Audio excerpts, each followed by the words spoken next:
catepsina lo que genera en el virus, o lo que permite en el virus, es abrir su envoltura, ¿no? Es como cuando, no sé qué cosa tengo para poder enseñar.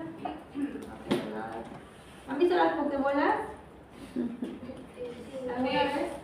¿No juego con pokebolas? Es como que se abre, ¿verdad? Ya.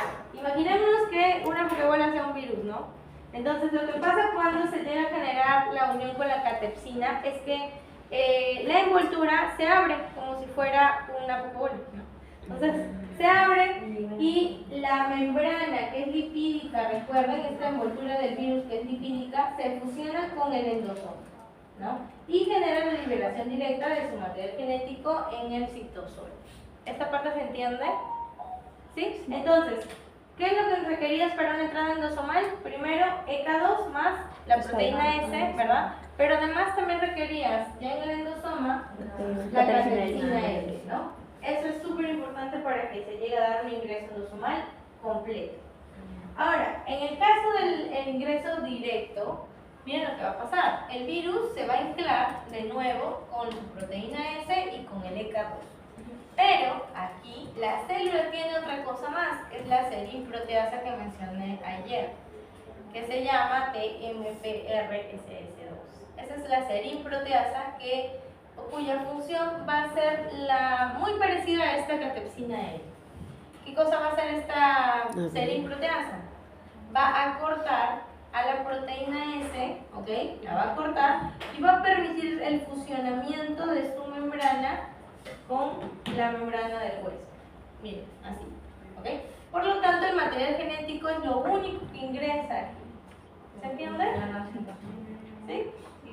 ¿Qué es como? ¿Dónde? Ah, ya, estas son terapias. Por ejemplo, la hidrocloroquina, la cloroquina, que supuestamente llegamos a utilizar en su momento, se supone que llegaba a generar la inhibición de la acidificación endosomal, y de esta manera pues ya no había cómo la catepsina se activara y por tanto el virus nunca llegaba a abrirse como de bola, ¿no? ¿Eso también puede preguntar? No. ¿No? ¿El fármaco? No. El único fármaco que quizás podrían preguntar es de la primera clase, no, la segunda clase que vimos a los azoles, ¿no? Ah, eso. La námina. La unión de námina, o sea, de los peptidoglucanos, ¿no? ¿Se acuerdan de la síntesis del peptidoglucano? Eso es todo. ¿Ok? Ya, ¿se entendió entonces qué era lo que pasaba en el SARS-CoV-2? Sí. Aquí, chicos, entonces tenemos proteína spike ECA2, pero además en el endosomal La serin-proteasa. tenemos, no, en el endosomal tenemos la la catepsina. Y en el directo La tenemos serin-proteasa. Serin-proteasa, con serin-proteasa me conformo, ¿no? Ya, mira. Gracias, Luis. Ok. Listo. Entonces, hablando del sistema inmunológico, ¿qué es lo que pasa? A ver, yo les voy a hacer solo analizar, así, porque lo que no me gusta es que se lo aprendan. A mí lo que me gusta es que analicen y que ustedes solitos hagan sus conclusiones. Miren, hay dos tipos de ingresos, ¿correcto? Y si ustedes se dan cuenta, en uno se parece como una pseudofagocitosis, ¿verdad? Y en otro simplemente hay un ingreso directo en el citosol. Por lo tanto, ¿qué tipo de antígenos estamos viendo acá? ¿Extra o intracelulares? Ambos. Ambos, muy bien. Por lo tanto, la respuesta inmunitaria se va a llegar a dar tanto para un extracelular como para un intracelular, ¿ok? ¿Y cómo se llega a detectar de manera innata al virus?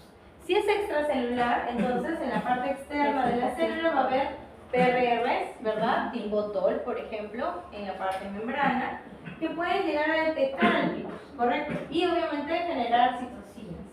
Pero si el virus llega a entrar por endosomas, también hay TLRs que lo pueden llegar a ayudar a detectar. Si ingresa de manera directa al citosol, hay otros tipos de PRRs citosólicos, ¿no? Salud, no mueran, 9-8. ¿Ok? Y todo eso al final hace que se liberen citoquinas proinflamatorias, mensajes de alerta.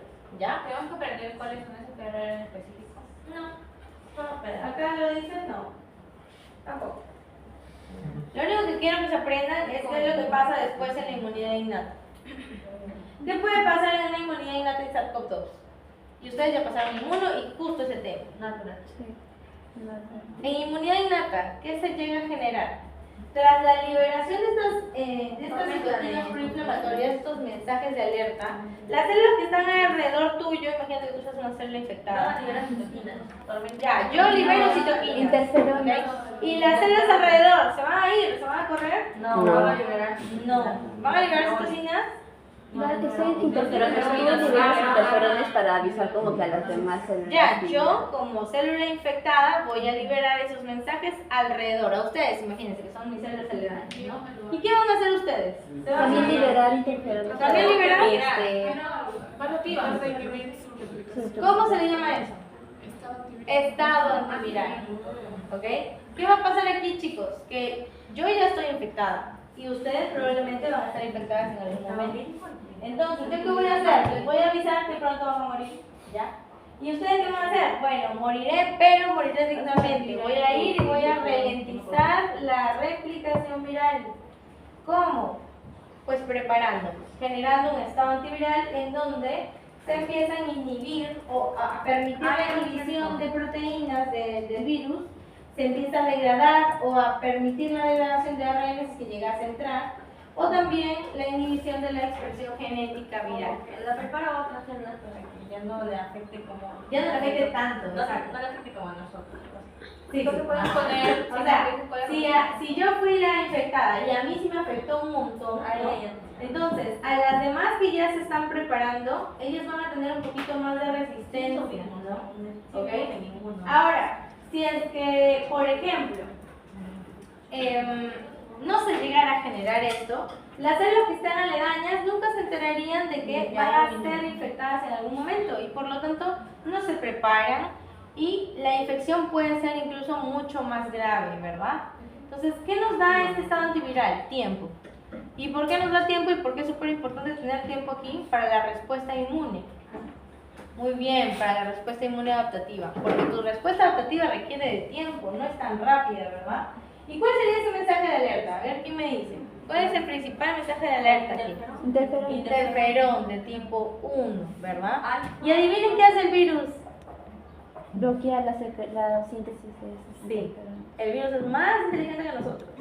Bloquea justo el interferón de tipo 1. O sea, es como si tú mandaras tu mensaje, ¿no? Por carta y te lo queman. Y te lo queman, y lo desvían.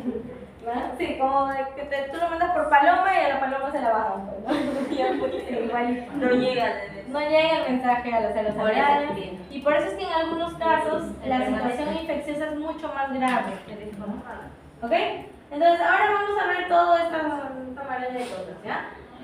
El patógeno puede dañar, como les dije, por su presencia.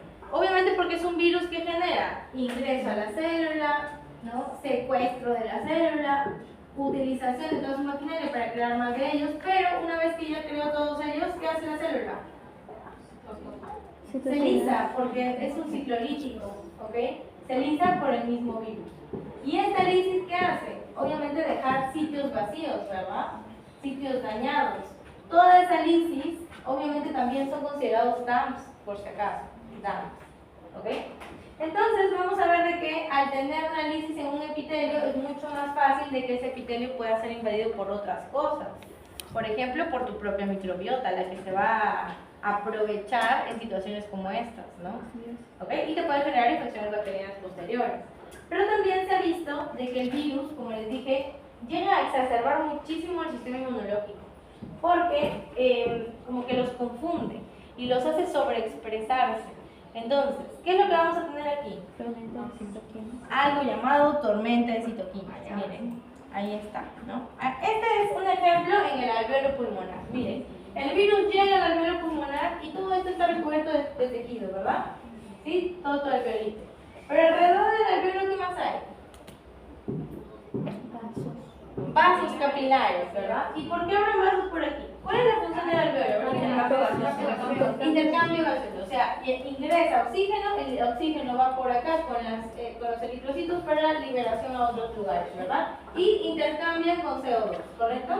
Entonces, ¿qué pasa si es que el virus llega hasta el alveolo pulmonar y empieza empieza a invadir células de este epitelio. Afecta el intercambio gaseoso, disminuye.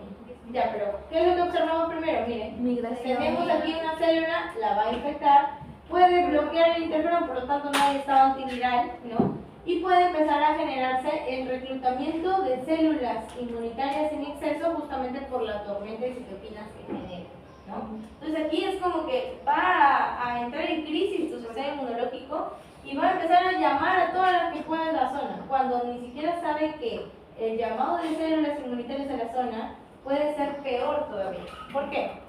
Imagínate que llames un montón de neutrófilos. Va a generar más Lo que son las más NETs. Van a generar más interferón. por daño celular. Van a generar en este caso, ¿qué cosas son los neutrófilos? Los neutrófilos son como tipo unos asesinos, pero también medios, o sea, también ellos se matan solos, ¿verdad? Por netosis. Ajá, es como si fueran como bombas, kamikazes, ¿no? O sea, no lo puedo eliminar y lo que hago es morir con todos alrededor mío. Entonces no son direccionados hacia la bacteria, sino también puede dañar tejido. Esta tormenta de lo que son citocinas se genera por un bloqueo inicial de lo que es el interferón gamma. No, el virus de por sí, al iniciar el ingreso a la célula, ¿ok? En esta célula se va a empezar a liberar citoquinas proinflamatorias al fin y al cabo, ¿ok? Pero el hecho de seguir rompiendo esta célula y generando en este caso más invasión, va a también generar de que cada una de ellas empiecen a liberar citoquinas proinflamatorias. Al final esas citoquinas son llamados de alerta hacia otras células que también producen más citoquinas proinflamatorias. Entonces es un acúmulo de citoquinas que al fin y al cabo no llegan a nada, porque van a generar mucha inflamación. Entonces no solamente es por una, ¿no? Es por muchas de ellas a la vez, ¿ok? Y mientras más haya, más cantidad de citoquinas va a existir. Entonces, ¿qué vemos aquí? Al dañarse el epitelio del alveolo pulmonar por medio de incluso neutrófilos que van a empezar a liberar netosis o generar netosis y dañar epitelio, ¿qué observamos en esta zona? Que se daña. Al dañarse, aquí nosotros tenemos líquido, ¿verdad? Y este líquido puede entonces ingresar. Al ingresar, este alveolito va a empezar a llenarse de agua. ¿Y cómo se va a generar el intercambio gaseoso? No puede, a menos que por ahí haya alguna y que por obligación, ¿no? Por respiración obligatoria, ¿cómo se llama esto? Es una maquinita que te pone para que justamente ve presiones. Ventilador mecánico, gracias. Entonces, este ventilador mecánico lo que hace es generar presión en el alveolo para que toda esta agua, que a pesar de que exista, ¿no? Llegue quizás a generarse un lugar por el cual llegue a ingresar a la malla el oxígeno, ¿no? Entonces, observamos aquí de que se llena de agua, se edematiza, ¿correcto? Pero además el virus, a pesar de generar daño en el alveolo, también puede pasar a dañar la parte vascular. Entonces en el vasito sanguíneo, ¿qué va a hacer? También va a dañar las mismas zonas, ¿no? El epitelio. Al dañar el epitelio lo hacemos morir, se eliminan células, pero acá en esta zona sí hay otras que pueden llegar a tratar de taponar esos lugares dañados, como por ejemplo las plaquetas. Si hay un montón de plaquetas en una zona, ¿qué puede pasar? Trombosis. Y ahí vemos también la otra sintomatología que normalmente llega a generar, ¿no? Trombosis en base. El daño epitelial es por parte del sistema de complemento, ¿no? No, es por parte del virus epitelial. De manera directa. De manera directa es por el virus, porque el virus llega a generar la lisis de cada una de estas células a las que invaden. Ya, ¿se entiende entonces todo esto? Sí, ya. El virus también puede dañar la unión entre células, entre estas dos células aquí. ¿Okay? Y también se menciona de que puede generar la acumulación de ácido hialurónico en la célula. Y ustedes saben que el ácido hialurónico es hidrofílico, ¿verdad? O sea, va a empezar a también captar agua y por lo tanto la célula se va a hinchar. ¿Ok? Ya. Ahora, situaciones que no son adecuadas en una respuesta inmunitaria contra el virus es justamente aquellas en las que el paciente genera estas citoquinas en grandes cantidades, esta tormenta de citoquinas, ¿ok? Pero también, miren, el reclutamiento en exceso de todas estas células inmunitarias a la zona, ¿no? ¿Qué más vamos a observar aquí? de que el virus puede generar, de hecho, una respuesta adaptativa, pero en algunas personas se ha observado que esa respuesta adaptativa son anticuerpos no neutralizantes.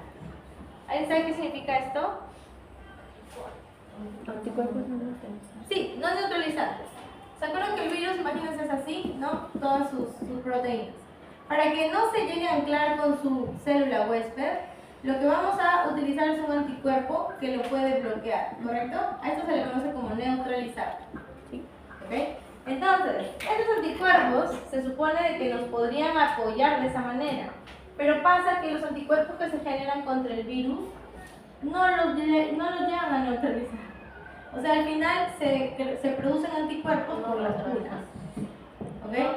Y al final el virus se sigue llegando a propagar. El virus sigue feliz. Ajá, sigue feliz. Ese virus es, por eso es que estamos, o sea, nos llegó a dar pues toda la situación, ¿no? De pandemia. ¿Ok? Vamos ahora con las bacterias. ¿Qué hora era? Vamos con las bacterias, chicos. Hay dos bacterias importantes aquí que vamos a ver, ¿no? Pero recordar que ellas vienen a ser las segundas en la lista, más importantes, ¿ok? ¿Aquí vas a tratarla o no vas a tratarla? Sí. Aquí sí, ¿ok? Ah, y me olvidaba del anterior, ¿no? En el anterior, ¿qué dirían? ¿Le podrían dar un antiviral a la persona? Antiviral. Antiviral. A ver, cuando ustedes les ha dado infecciones respiratorias virales, Pero se le da antes, como una es mecanismo. autolimitada, ¿ok? Sin embargo, hay algunas situaciones muy graves, por eso es que hay que analizar un poquito la situación del paciente. Si fuera un inmunosuprimido. Y en ellos, ahí sí hay como que unos antivirales, para influenza, por ejemplo, ¿no? ¿Ok? Y también para SARS-CoV-2, pero en realidad normalmente no se llega a tratar como tal. ¿Ok? En el caso de la bacteria sí, aquí se requiere de tratamiento antibiótico y acá normalmente nosotros tenemos algo llamado NAC. ¿Han escuchado ese nombre? ¿Qué es? Neumonía Neumonía adquirida en la en comunidad. la comunidad. Que hay otras y hay otras. N y A. Hay neumonía adquirida intrahospitalaria. De las dos, ¿cuál es más agresiva? La intrahospitalaria. Muy agresiva. ¿Por qué? Porque son resistentes. Muy resistentes a fármacos. ¿Tienen los mismos microorganismos generando neumonía? No, porque uno es aureus, el otro es. Ajá, en este vamos a ver patógenos asociados al hospital, ¿ok? ¿Qué pueden ser, por ejemplo? Desde Staphylococcus hasta el que hoy día van a exponer, ¿cuál es? Pseudomonas aeruginosa. ¿No? En cambio, en el NAC, nosotros tenemos dos tipos de NAC, atípica y típica. ¿Okay? De las dos, obviamente, la sintomatología va a depender, ¿no? O va a clasificarla. Si es que tenemos crepitantes, tos con flema, un inicio agudo, ¿no? Entonces estamos hablando de una típica. ¿No? Pero si es que no tenemos esta tos con crepitantes, más bien no parece realmente una neumonía, el paciente parece que no tuviera casi nada, ¿no? Entonces es una atípica. ¿Okay? ¿Cómo nos damos cuenta? Por radiografía de tórax también, ¿ya? Porque obviamente vamos a ver daño pulmonar y el paciente no va a tener los síntomas que normalmente debería tener un paciente con neumonía. Entonces, en la típica vamos a tener un patógeno bien importante. Streptococcus pneumoniae, como el principal representante de las típicas. De la atípica, Haemophilus influenza. Micoplasma. ¿Qué características les dije de micoplasma? Micoplasma neumonía incluso, ¿ah? Creo que era para inmunosuprimido. ¿Qué características les dije de micoplasma? ¿No tiene cápsula? No, pared celular. Pared celular. Cápsula no. Pared celular. Y por tanto, ¿se acuerdan? Era uno de los rebeldes, al igual que Mycobacterium, no se podía teñir. Pero era porque no tenía pared celular, ¿ok? Ya. Entonces, esta de acá es una bacteria, recuerden. Diferente a Mycobacterium, no lo vayan a confundir. Ajá. Ok, entonces vamos a ver este patógeno importante. A ver, ya que ustedes han estado bien en el repaso. Morfología, chicos. Streptococcus. Son cocos. Streptococcus. Así nomás, miren, Son pocos gram positivos. diplococos gram positivos, ¿ok? En una tensión gran se recuerda así, son diplococos gram positivos. ¿Qué más? ¿Qué otra cosa importante de este patógeno? Van a recordar dos enzimas importantes aquí, que es la neuraminidasa, de nuevo miren, neuraminidasa solamente que es en bacteria ahora, ¿ok? Y la neumolicina. ¿Para qué te sirve la neuraminidasa? Saliva. Facilita la colonización porque rompe moco. Entonces, de toda tu mucosa lo que va a hacer es degradarla. Y lo que va a hacer es, al degradarla, va a exponer todo lo que estaba bajito del moco. Por lo tanto, me va a permitir visualizar zonas donde anclar. ¿Es lo mismo que el virus? No tanto. Porque el virus aquí, con la neuraminidasa, sale. ¿No? En cambio, aquí lo que hace es solamente romper moco. Pero al final de cuentas son la misma, el mismo Tienen el mismo nombre en realidad, pero no tienen la misma función. Porque uno está en el virus, otro está en una bacteria. Entonces, tenemos acá la neuraminidasa que hidroliza proteínas, ¿no? Y facilita en este caso la colonización del patógeno. Y la neumolicina, que suena también muy importante porque acá Streptococcus pneumoniae, la toxina que llega a generar es la neumolicina. Es una citotoxina formadora de poros, ¿ya? Es decir, que va a generar poritos en las células a las que se les llegue a incorporar esta toxina por parte del patógeno. Tiene otra cosa más, miren, una proteasa. ¿Qué cosas hacen las proteasas? Degradar proteínas. ¿De qué? De inmunoglobulina A. De inmunoglobulina A. O sea que si en tu mucosa había inmunoglobulina A que podía detectar el patógeno, ahora ya no la hay. ¿Ok? Entonces, de todas maneras, el patógeno llega pues a evadir el sistema inmunológico de muchas maneras, ¿no? ¿Ok? Entonces, en una neumonía lo primero que vas a solicitar es una radiografía de tórax para poder apoyar tu diagnóstico. Y normalmente en una infección bacteriana la situación va a ser lobar o va a ser bien enfocada, ¿no? O bien estructurada en una zona. Por eso es que vamos a ver esas tonalidades opacas en solamente un lugar, ¿no? ¿Ok? Y aquí tenemos el patógeno, que si se acuerdan, uno de los factores de virulencia importante era esta composición. ¿Cuál era? Cápsula. ¿No? Tiene pilis aquí, ¿ok? Para la adherencia. Tiene todas las proteasas que mencionábamos y enzimas que le permitirán justo también la colonización, ¿ok? Entonces, hay muchos factores, miren, de virulencia que los van a tener resumidos en esa tablita, ¿ok? Entre los más importantes, como les dije, están los anteriores que mencioné, ¿ok? Pero también tenemos, miren, acá tenemos bacteriocinas, es decir, que ellas pueden producir compuestos para dañar a otras bacterias, ¿no? ¿Y en qué les sirven? Porque ellas se van a tener que pelear por el sitio, como con tu microbiota, ¿verdad? Vas a tener enolasas, miren, ¿no? Y en este caso va a unirse la fibronectina de los tejidos, ¿no? Enolasas también, autolisinas, ácidos lipoteicoicos y así sucesivamente, ¿ya? Entonces, vamos a ver qué pasa en una situación de un portador, ¿ok? Los portadores, ¿qué es lo que van a generar? Van a tener el patógeno, ¿correcto? Pero el microorganismo no les va a hacer nada, ¿o sí? Entonces, genera infección o enfermedad. ¿Cuál de las dos? Infección. Infección. La enfermedad no lo va a generar en un portador sano, ¿correcto? Por lo tanto, aquí el microorganismo puede haberse quedado, por ejemplo, en el moco y después puede salir pues por estornudos o por tos, etcétera, ¿no? Entonces, tenemos acá el Streptococcus pneumoniae, ¿no? Pero también van a existir otros tipos de métodos en este portador que puede evitar de que el microorganismo llegue a generar la enfermedad, ¿no? Muchas veces hay inflamación, es decir, llamado de neutrófilos a la zona para que puedan llegar a eliminar los patógenos que por ahí se hayan llegado a liberar. Otros pueden llegar incluso a tener, como les mencioné hace rato, cápsula, y eso sí evita que se fagocite el patógeno, ¿no? Y obviamente, pues en ese caso, podrá llegar quizás a sortear a tu sistema inmunológico.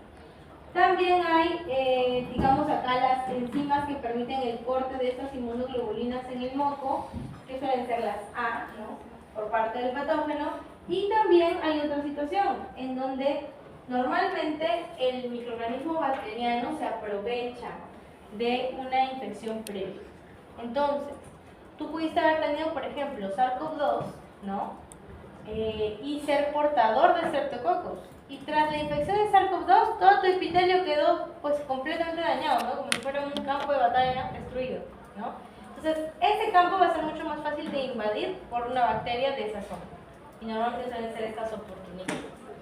¿Ok? Entonces, vamos a ver el mecanismo de cómo se reconoce el hospedero. Miren, el hospedero puede ser reconocido externamente, ¿ok? Pero también puede ser reconocido internamente porque lo pueden generar el ingreso por endosoma. Entonces, la parte externa se detecta por TLR normalmente. También se detecta por la producción de sus enzimas, esto también puede llegar a detectarlo, ¿no? Pero de manera interna por medio de TLR endosomal, ¿ok? Y todo esto va a generar la activación de factores nucleares que al fin y al cabo producen citoquinas, ¿no? ¿Ok? Entonces, la respuesta inmunitaria que llegue a generarse va a ser vital para la eliminación del patógeno. Ahora, este patógeno no solamente genera neumonías, ya lo vamos a de nuevo ver en otra clase. Miren lo que pasa. Ingresa por tus vías aéreas y llega normalmente a tu pulmón. Genera a veces neumonías en pulmón, pero el patógeno puede pasar a sangre. Y en sangre ya es como si estuviera en una carretera, ¿no? Y llegará, miren, al cerebro, puede llegar al oído medio, ¿no? Puede generar otro tipo de situaciones más graves. Y lo vamos a ver de nuevo en el sistema nervioso central, cuando veamos meningitis por Streptococcus pneumoniae. ¿Ok?